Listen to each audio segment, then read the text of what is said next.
Informed Choice Radio, episode 514, an investment framework for predicting the future with Marko Papic. Live from Sundial House Studios, this is Informed Choice Radio. Want to make the most of your money and your life? You've come to the right place. Now, here's your host, Martin Bamford. My guest on the podcast today has developed an original and compelling approach to forecasting the future and beating investment markets while doing so. Marko Papic is a partner and chief strategist at Clocktower Group, an alternative investment asset management firm based in Santa Monica in California. He leads the firm's strategy team, providing bespoke research to clients and partners on geopolitics, macroeconomics, and markets. Marko holds an MA in political science from the University of Texas in Austin and an MA from the University of British Columbia. He's the author of Geopolitical Alpha, an investment framework for predicting the future, a book that introduces his constraints-based framework to investors. That's something we discuss in this episode. Geopolitical Alpha posits that investors should ignore the media hype's narratives, insights from smoke-filled rooms, and most of their political consultants, and instead focus exclusively on the measurable material constraints facing policymakers. So here's my conversation with Marko Papic, author of Geopolitical Alpha, in episode 514 of Informed Choice Radio. So Marko, welcome to Informed Choice Radio. Perhaps you could start by introducing yourself, tell us a bit about who you are and what you do, and a bit about your background would be quite nice as well. Thank you for having me, Martin. So I am a chief strategist at an alternative investment management firm called Clocktower Group. And I came into finance from a very circuitous route. So it wasn't a clear-cut path to where I am today. I started off in academia. I was doing my PhD in political science. Didn't like where that was headed. Didn't like the sort of a supply-demand balance in the academia. And so I decided to get a private sector job. And I was very fortunate. I was doing my PhD in Austin, Texas, that this political risk consultancy, Stratfor, was based in Austin. So I went in and I inquired if they had anything available. And they sort of said, well, yeah, there's this Europe analyst position. I started off as an intern, became a European analyst, basically, which, in 2007, when I started, was kind of like being the admiral of a Swiss Navy, as I, always joke, because, nobody really cared about Europe in 2007. And didn't really think about finance or economics that much. I mean, insofar as I needed it for political science, that was cool. But I really didn't think of it as a career at all. Wasn't interested. And then the Euro area crisis hit. And actually, before the Euro area crisis hit, right after 2009, you had this huge explosion of financial risk in Central and Eastern Europe because of the practice of borrowing in Swiss franc and euro. So a lot of the Central and Eastern European economies did that, and that was a huge kind of a risk. That was the first wave of sort of these post-GFC crises. And I realized very quickly just how important political analysis was for the financial clients of the firm, and saw that there was this gap between financial professionals and those who understood politics. And that gap was really that both camps had become over-professionalized and didn't know how to speak to one another. And I thought that there was a real opportunity, like an RV opportunity, basically, an ARB, to bridge the gap. And I got an opportunity to do that at BCA Research, which is in finance. It's the oldest and the largest macroeconomic research firm, independent, sells research, doesn't trade, doesn't invest. And so it's purely independent, doesn't have a book. And I was given this incredible opportunity at a very young age to kind of put together an investment strategy based on politics and geopolitics. And I got to tell you, Martin, like in 2011, going into offices and trying to sell something like that, people looked at you like you had three heads. Like this is snake juice. This is voodoo. And it worked out really well. And so for 8 years, I spent at BCA crafting this framework for how to make politics and geopolitics relevant to investors. Okay, so we're going to talk today about geopolitics, and we're going to talk about the book you've written, which is called Geopolitical Alpha. So perhaps, first of all, we can try and break down those terms a bit. Two words that, I guess investors will be familiar with in the main, but some may not have heard of. So firstly, geopolitics. How is that distinct from politics? Is it just the global version of it? No, it's just a sexy term. I mean, like, to be honest with you, I think it's kind of hilarious. Geopolitics is a catch-all term that people just use for everything that is not on the CFA exam. That's it. So, demographics, geopolitical long-term immutable variables, military stuff, politics. It all falls into it. And so I think it's just a catch-all term that makes it easy for sort of investors, but also providers of this kind of analysis to really separate themselves from the kind of fundamental analysis that most investors would consider economic or financial. So geopolitics, in my view, does not really make a difference between the things that happen between countries or domestic politics. I think it all fits in, and my approach in the book is really to try to make sense of both things. And then alpha is another commonly used word in the world of investments. It's the edge, isn't it? It's the added return you get on top of the market return. That's right. It's it's basically, if you're a professional investor, just returning what the S&P 500 returns or what the benchmark, what the FTSE 100 returns is not sufficient. You're measured by your outperformance of a benchmark, and that's really the way that alpha works. And it's interesting, I spoke to some folks who are not in finance, and they said, Marko, your book is so interesting, but your title is so kind of off-putting because, it's so focused on finance. And that was kind of my intention. I mean, I wrote the book for investment professionals, for investors, whether they're retail, whether they're mom and pop kind of investors just trying to retire, or whether they are professional investors.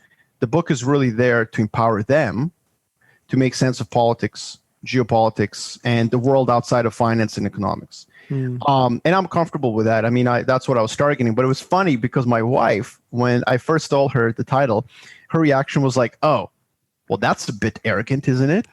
Like, what, you think you're the best? I was like, wait, what do you mean? Like, alpha. Like, no, I don't mean it that way. No, this is not for alpha males. This is for students of politics. But so I've been quite critical recently here in the UK. We have a former politician, I guess you could call him, who has launched an investment newsletter, and he's really promoting it and selling it off the back of his political experience. And I've been a little bit critical of him, saying, well, actually, what does the world of politics have to do with the world of investment markets? And does your political experience really give you an insight into what's likely to happen next with the markets? And what I'm hoping to hear from you, Marko, is some examples of how that political world actually does that, how it gives you some added alpha, how it gives you that insight, that edge over and above a typical investor. I mean, I think it absolutely does. And here's why. I think over the last 40 years, the financial industry has become over-professionalized. Like, I mean, think about all the certifications and all the things you have to jump through hoops to become a professional investor. And very little of that professionalization requires understanding of politics. But politics underpins all of the trends in macroeconomics. Nothing happens sui generis. Nothing falls from the sky. I mean, one of the favorite examples I have is this concept of great moderation, which economists are very proud of. Between 1980 and, say, 2020, there was this great moderation in three things, you could argue. One, volatility of markets. Two, inflation came down. And three, you had a decrease in volatility of economic forecasts. So investors, investing became less of an art and more of a science. And when economists try to explain why this happened, they often refer to the legend of Volcker, Paul Volcker, who basically came in and crushed inflation in the United States in the early 1980s by raising interest rates. And so we're all supposed to sit here and believe that an academic induced massive unemployment and a recession because he was so smart, or maybe freakishly tall. He's very tall gentleman. And the answer is that's a fairy tale that economists tell their children at night to make them feel good as they go to sleep. The truth is that Paul Volcker would have been unable to do something like that had there not been this huge failure of demand-side policies in the late 60s and 70s that produced the high inflation that we saw in the 70s. They were a product of fiscal policy choices made by politicians for political reasons in the mid and late 60s. In the United States, it had to be a combination of kind of civil rights movement and agitation domestically that produced a great society, expansion of entitlements. which is a political decision, and of course the Vietnam War, which led to an increase in fiscal spending. And so in the late 60s, you already had a buildup of policy choices that produced this higher inflationary era that then the pendulum swung against. Same in the United Kingdom with Margaret Thatcher coming in. I mean, she undertook policies that were, like 10, 15 years earlier would have been thought extremely unpopular. But a pendulum had swung sufficiently to create a window of opportunity for policymakers like Volcker to then crush inflation. So I would say that politics underpins everything. The problem, though, is that I'm not sure that an ex-politician is necessarily the best vessel to tell investors about these trends. And that's because they're going to overemphasize their personal connections, their network, and their own experience. And what the book is about is actually moving away from that kind of old school, smoke-filled room kind of a approach to political analysis. And it's about empowering investors to make them feel that they too can make informed political analysis without having to rely to sort of these insiders who see the trees and don't necessarily see the forest. Well, I was going to ask about that. To what extent you think people's political views cloud their judgment when it comes to making these decisions, and I guess influencing their view of the world? Because I mean, certainly in the States and here in the UK, it's very partisan. Here in the UK, we have the right, we have the left, we have Conservatives and Labour, we have something going on in the middle, but I'm not quite sure what.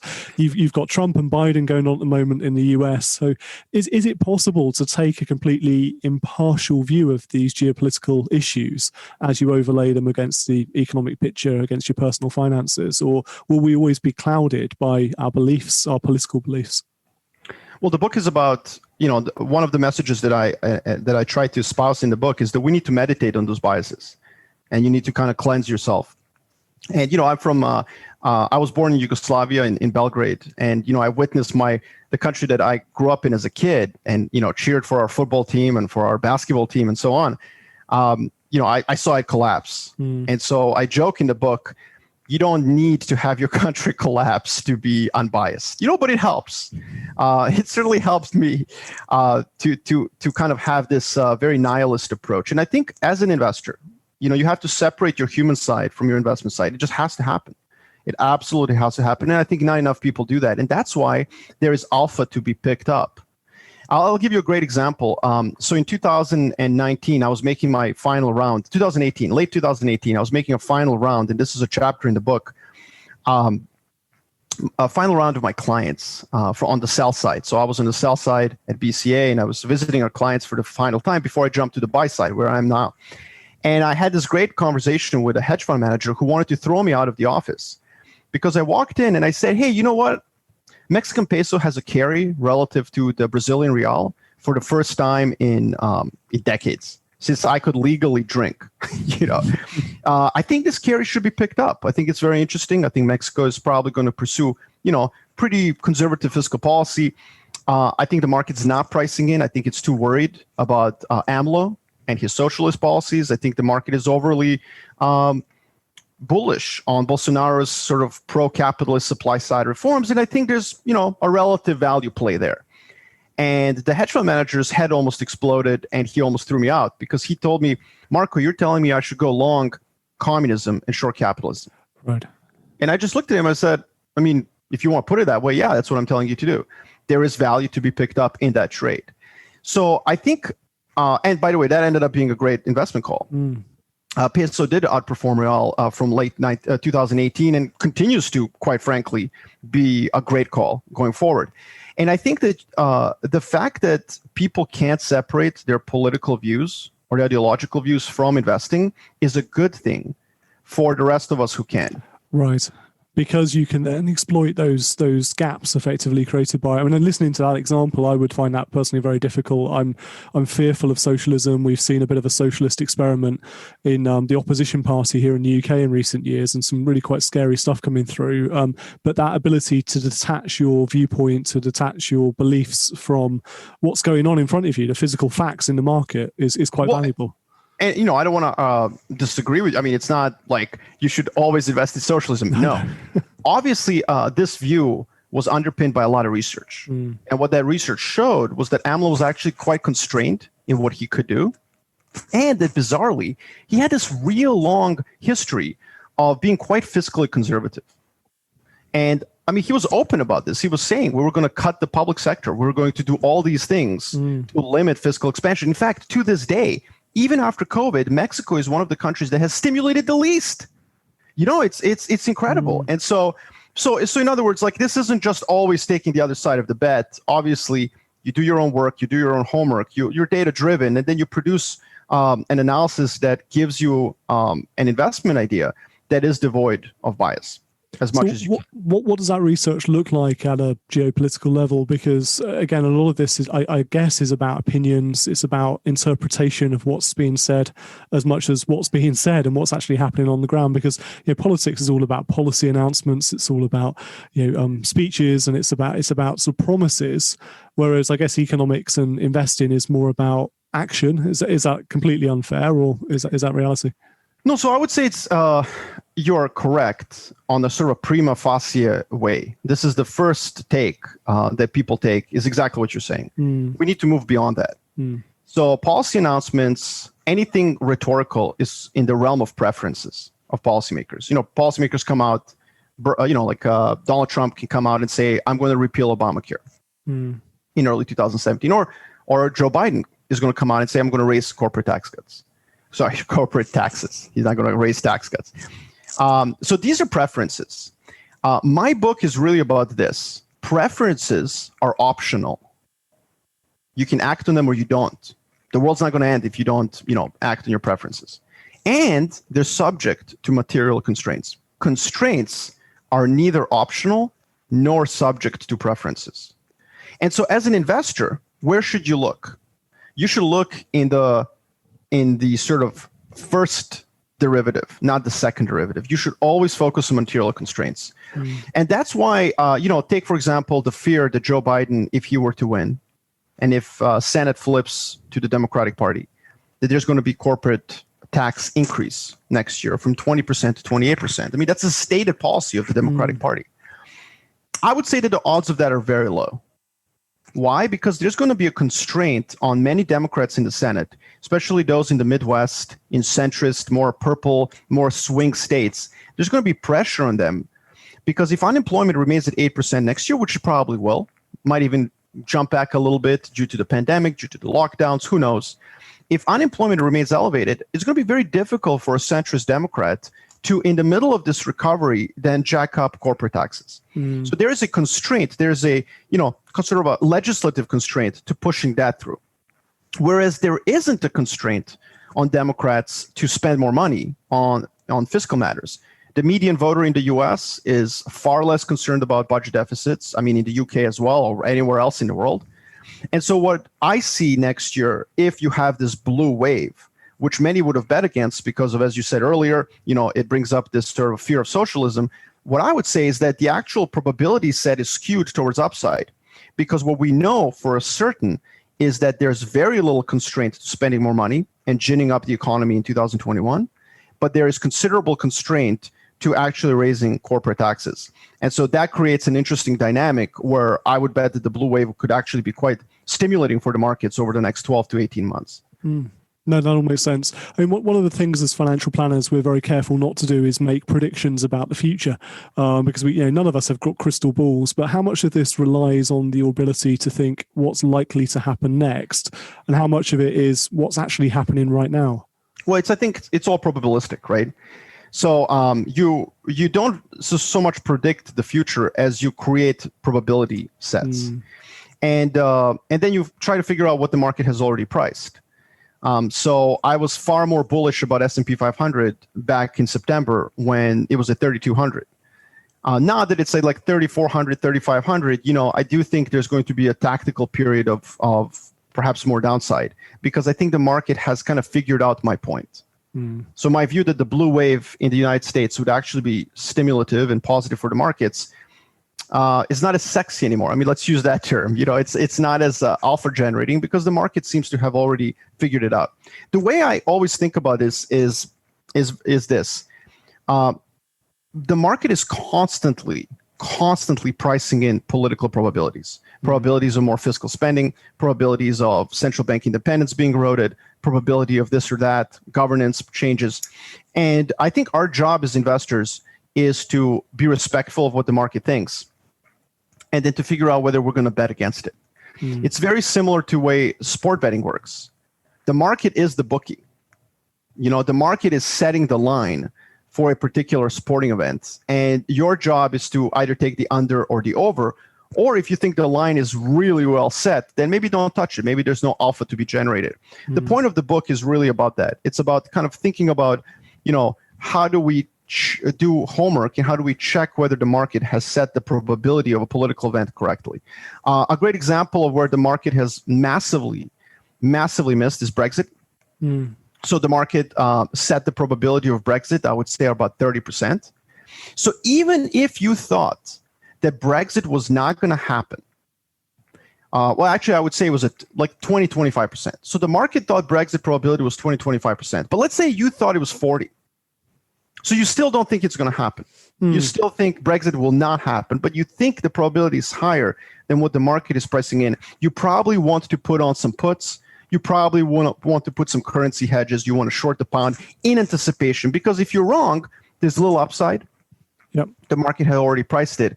If you're right, there's a lot of upside. And that example there is specifically what geopolitical alpha is. It's betting against the market, even when you think the market is right, but it's overly right. The market has already priced it. There's no downside to you if you short the pound ahead of an event, because the upside is limited by the sort of, comfort the market is taking in anticipation of this event. Okay, no, that's a fantastic example. Brexit at the moment is very topical. Obviously, we're coming up to the end of our agreement period, and the trade negotiations don't appear to be going very well. But that said, despite all the noise the Prime Minister made at the end of last week, saying that talks were effectively over and we'd exit with an Australia-style agreement, so effectively no deal, a World Trade Organization terms, we're hearing today from a poll of economists from Reuters that they think there's a 40% chance of a no-deal Brexit. So actually, the majority think there is a good chance of a deal being struck before the end of the year, and who knows? It's very difficult, isn't it? I think what we hear messages from politicians, and sometimes it's very hard to then think what's actually going on in the negotiating rooms behind the scenes. So where does the information come from, Marko? Where do you look for your sources of information to fuel that research? I think it all comes through structural constraints, so material constraints. Does Boris Johnson have the votes in Westminster to push through an Australia-style deal? The answer in this case is yes, he does. He won a mandate to pursue his style of Brexit in the last election. Pretty strong mandate. Is there going to be a downside risk to the UK economy? Yes, there will be.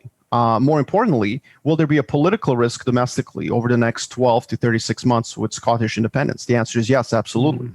So there are still structural constraints to simply waving off the negotiations and pursuing Brexit. However, COVID, interestingly, has created a pretty negative, obviously hit to everyone around the world. And it kind of resets the economic cycle to the beginning. And so if you're ever going to take the pain of a no-deal Brexit or an Australia-style exit, this is the moment to do it. And that's I think kind of a game changer, where I think the odds of Brexit are really Australia-style exit are now finally balanced. I do see why it would be, if you really want to sever the relationship with Europe, this is a good time to do it. The economy is already in the doldrums. You're not really going to add significantly more to the pain and suffering because it's already been terrible. You have a mandate for more fiscal support.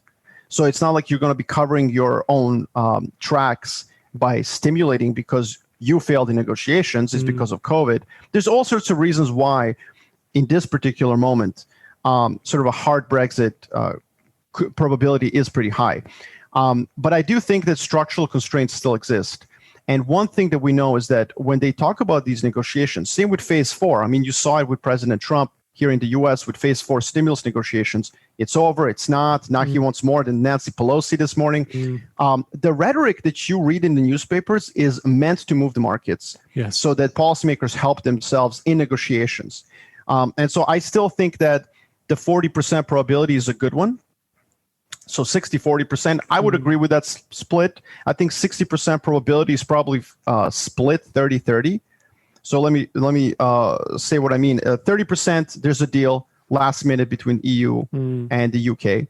30%, there isn't a deal, but they kind of punt it a little bit. They kind of make a skeleton deal and say, we'll negotiate these other things later. Yep. And then I think 40% that you do get Australia style. And by the way, that's very finely balanced odds. I would say that in any scenario over the next 6 months, I think there could be downside to the pound, just because global growth seems to be hitting a little bit of a rough patch. The pound is extremely high beta to global growth, to global risk on, and you could have a little bit of a hiccup over the next 3 to 6 months with that. I'm still bullish over the next 3 years, but I think in the short term, the pound might trade with global conditions and with this sort of unpalatable, unsatisfying resolution to the negotiations. That all makes sense. I agree with you 100%. I mean, I know some of the politicians, newly elected politicians that are part of Boris Johnson's cabinet and or at least party, and they toe the party line. They were elected to follow his lead, and it's not like the old party under Theresa May, where actually there was a lot of rebellion taking place. They do vote in his favour, and it would be very easy, I think, for him to hide any economic damage from Brexit in the fog of COVID. It'd be very hard for anyone in the future, even with all the information at hand, with the benefit of hindsight, to separate out and say, well, that percentage of the economic hit was because of Brexit, that was because of COVID. It's all going to get muddled together, and you could argue either way. So I'm going to steal that metaphor from you. I like it. Thank you. The fog of COVID. That's very good. That's going to find its way in my research. I hope it's not really a fog, because that sort of brings a vision of some sort of horrible B movie with a sort of a creeping ghost coming through the window. But Marko, fantastic to speak to you. It's a fascinating subject. I'm sure there's more sort of examples we could dive into, but I want to direct our listeners to your book. So tell us a bit about that and where they can find it. I mean, it's on Amazon, it's Barnes and Nobles, various other outlets. It's called Geopolitical Alpha. And, the good news, I think, for a lot of people who may not be sort of seeped in political analysis is it's very short. I had 3 months to write it. I had a very, very short deadline. And so, I would have written a much, much longer book had I not been constrained.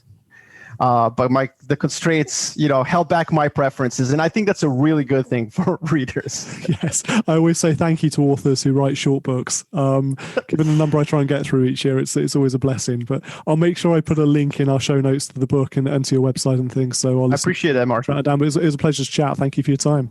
Same here. Thank you.